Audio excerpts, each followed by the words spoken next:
Hi guys! So I finally decided to start this, and my name is Medina for those of you who don't know me. So the first half of this video is gonna kind of be like a about me type thing, and I'm just gonna give you some facts about me. So I'm 19 years old. I'm gonna be turning 20 in June. I go to Michigan State. I'm majoring in kinesiology and minoring in health promotions and Spanish, so I kind of have a full plate. Um, I currently take 18 credits, and I don't think I've had one semester where I've taken 12, but I don't think I've ever had like less than this. I like staying busy, and the other half of my day is kind of working. So I have two jobs. The first one is a financial aid advisor here on campus, so I'm in charge of all y'all's money. And the second one is a personal trainer it's in the south side of Lansing, but I love it. And then I also have, it's an internship that I have planned for next fall, but it's for Spartan Performance, and it's basically athletic training. So right now I'm doing kind of observation hours every week. I just go in and watch what they're doing just so I kind of know what I have to do for the fall. So I'm graduating undergrad in exactly a year, or I hope to, and I'm planning on going to Grand Valley for physical therapy for their grad program there. And yeah. So I'm planning on doing another video on my fitness life and what I do like on a daily basis and how I manage my time and how I schedule everything through my days here. Um, but I am going to give you kind of like a brief description of what I do and how I do it. So I make my own plans. I kind of schedule my workouts around my school schedule. So if I have a really long day at school, that's obviously going to be a rest day for me. And then I kind of schedule around that. So school is the number one thing that I look at when I make my plans. So I work out 6 days a week, and I have one active rest day, which means I still go to the gym. I do very light cardio, but I do have 6 days where I lift heavy. So I currently do not count my macros, and I love it. I feel like that would add a lot more stress to my life. I eat healthy and I proportion my meals based on how I want it, but I certainly do not count my macros. So like I said, I'm going to be doing another video kind of explaining all of the aspects of my fitness life, like food and motivation, and how I actually get into the gym with a life as busy as mine. But I will be recording that sometime soon, just not right now. So why fitness? Oh my god. To be honest, I actually had a lot of people message me saying I should start a YouTube channel, and that it would help a lot of people, so hopefully I do. But I do have some very emotional and deep reasons as to why I started all of this. It's not just, oh, I felt overweight, so I'm gonna start losing weight. It was much more to me. The first part of that was I did feel overweight, but I never was.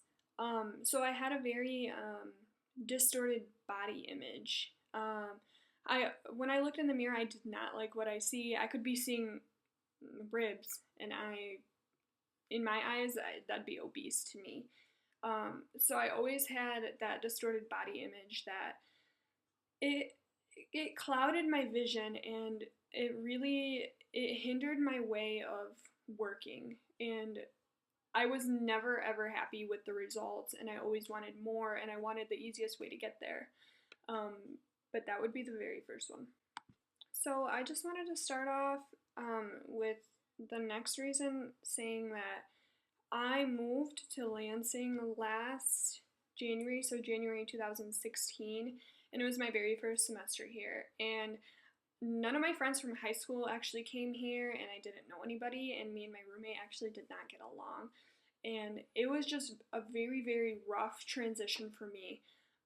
That being said, it along with the distorted body image, it hindered a lot of things for me. And that year, it happened to be my New Year's resolution happened to be to start getting into fitness. So I've only been doing this for about a year and a half now, but I do have a history of depression and anxiety in my family. And of course, it hit me like a brick that year.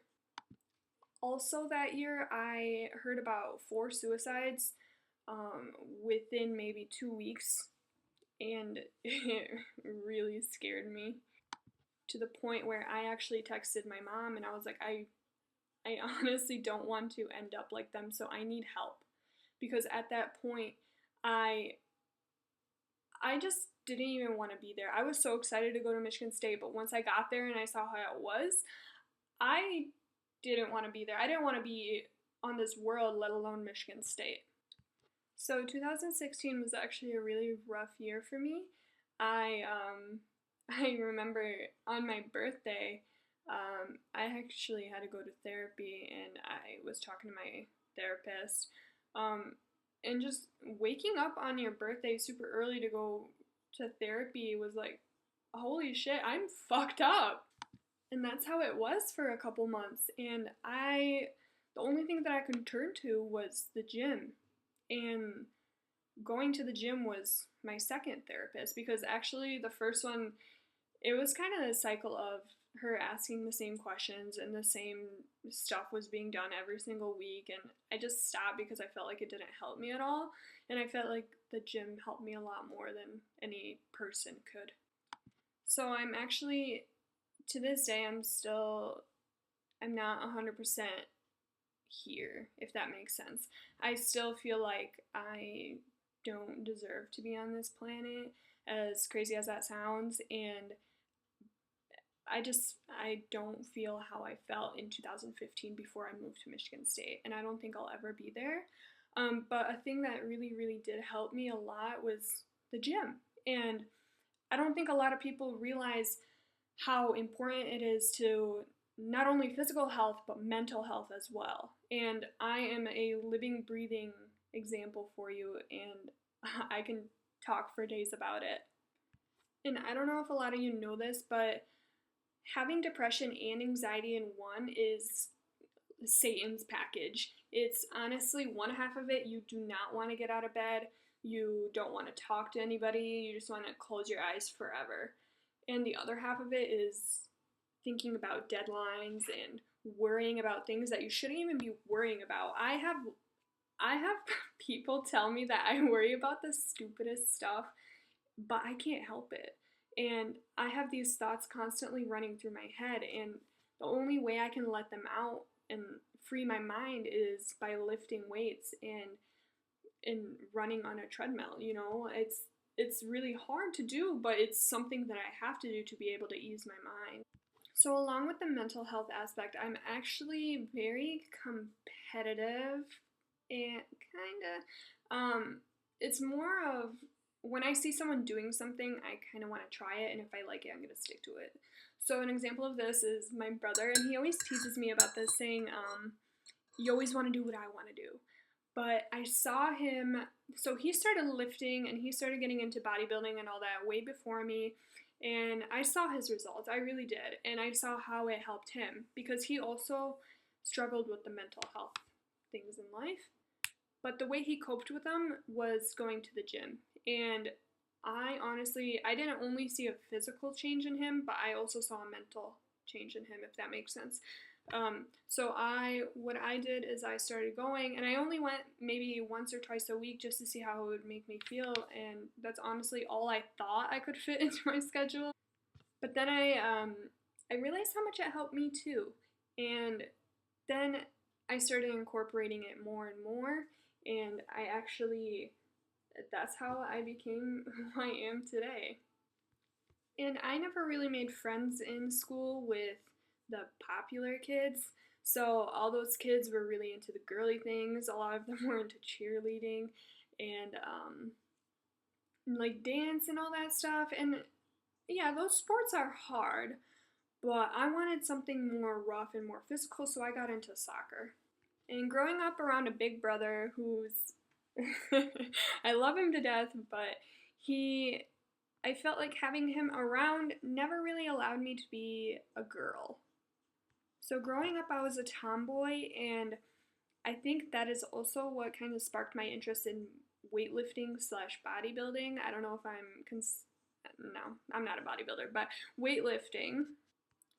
So the last thing that kind of motivates me and why I chose fitness is that I kind of incorporated it in the others as well, but I saw results. So I love this. I love how it makes me feel every day. I look forward to going to the gym, and I wake up and the first thing I think about is, what am I going to train today? And it excites me, honestly.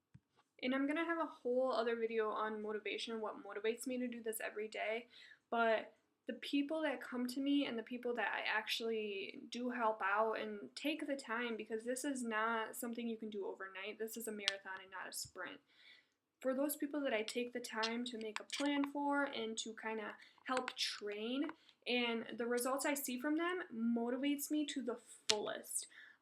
Because if they're like when they tell me about their trips to the gym and how sore they are, it motivates me to go again. So sometimes I go 2-3 times a day.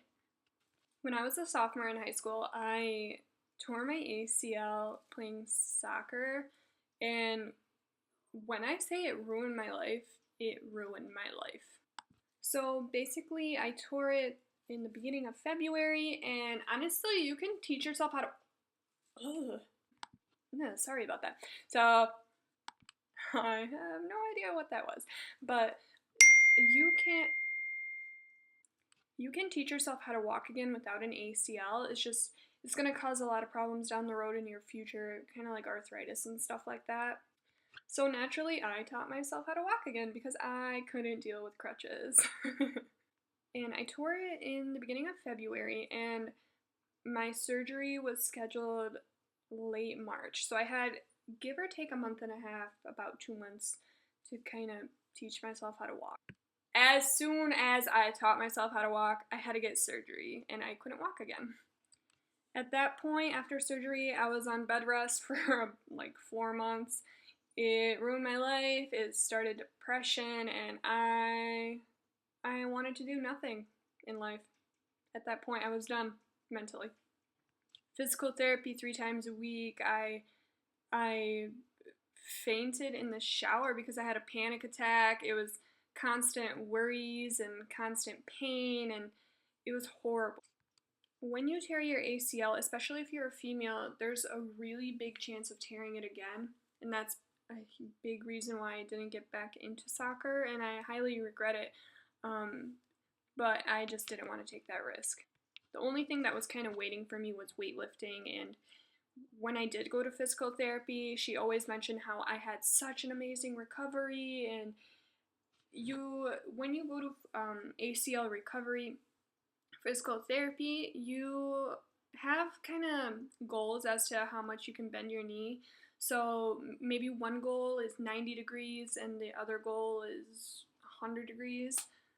So I was always ahead of my goal, and that's what kind of motivated me a little bit more. Not to get back into soccer, but to start getting more active and more physical again. I started following more and more people on Instagram around like working out, and I saw my brother start, and that kind of sparked a lot of things for me, and here I am.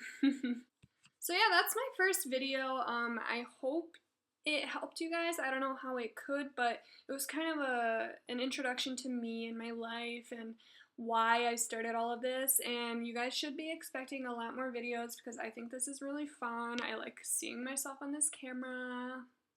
Just kidding. But honestly, I do have a lot of I do have a lot of ideas written down. I pretty much texted my whole contact list, asking them for suggestions and ideas, and just kind of see what they wanted to hear from me.